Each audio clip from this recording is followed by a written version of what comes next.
महाभारत का युद्ध सिर्फ एक युद्ध नहीं था, यह एक ऐसा मंच था जहां मानवता, धर्म और आत्मा की गहराइयों की परीक्षा ली जा रही थी। लाखों योद्धाओं की सेनाएं आमने सामने थी, लेकिन उस भीषण संग्राम से ठीक पहले कुरुक्षेत्र की धरती पर एक शांत, गूंजती हुई आवाज उठी, श्री कृष्ण की। अर्जुन, जो एक वीर योद्धा था, जब अपने ही सगे संबंधियों को युद्धभूमि में खड़ा देखता है तो उसका मन विचलित हो जाता है, हाथ कांपने लगते हैं, धनुष गिर जाता है। वो श्री कृष्ण से कहता है, हे माधव, मैं यह युद्ध नहीं कर सकता, ये मेरे अपने हैं, मैं इन्हें मार नहीं सकता। उसी क्षण जब युद्ध के शंख बज रहे थे, जब धरती कांप रही थी, श्री कृष्ण ने एक अद्भुत शांति का बीज बोया।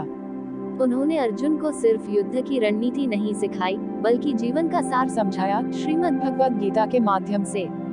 श्री कृष्ण ने कहा, यह शरीर नश्वर है, आत्मा अमर है।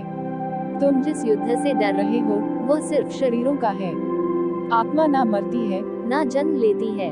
कर्तव्य करो, लेकिन फल की चिंता मत करो। कर्म करना तुम्हारा अधिकार है, लेकिन फल पर अधिकार नहीं।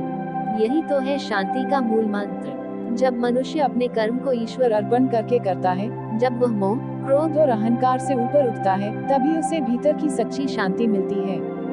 अर्जुन का भ्रम मिट गया, उसने फिर से धनुष उठाया, लेकिन अब वह सिर्फ एक योद्धा नहीं था, अब वह एक ज्ञानी आत्मा था, जिसने अपने भीतर के युद्ध को जीत लिया था। आज भी हमारे जीवन में ऐसे ही कुरुक्षेत्र आते हैं, जहां हमें अपनों से लड़ना नहीं, अपने भीतर के संदेह, डर और लालच से लड़ना होता है।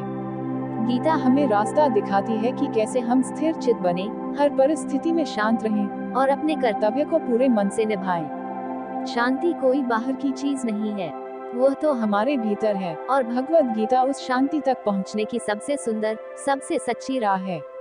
जो ज्ञान युद्ध के मैदान में जन्मा, वही आज भी दुनिया को शांति का संदेश दे रहा है।